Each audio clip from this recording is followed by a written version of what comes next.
Bismillahirrahmanirrahim. میرے پاکستانیوں، جب چنگیز خان ایک شہر فتح کرتا تھا، قتل عام کرتا تھا، اور پھر تھوڑے سے لوگوں کو جن کو زندہ چھوڑتا تھا ان کو چاروں طرف کہتا تھا کہ بتاؤ دنیا کو کہ میں کتنا ظالم اور میں نے کتنا ظلم کیا اور میری کتنی دہشت ہے.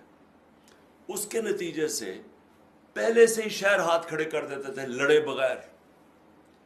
یہاں بھی آج وہی ہو رہا ہے. ظلم کی داستانیں ٹی وی پہ چلائی جا رہی ہیں، لوگوں کے گھر توڑے جا رہے ہیں، اس کی ویڈیوز بنا کے سوشل میڈیا اور ٹی وی پہ بھی چل رہی ہیں.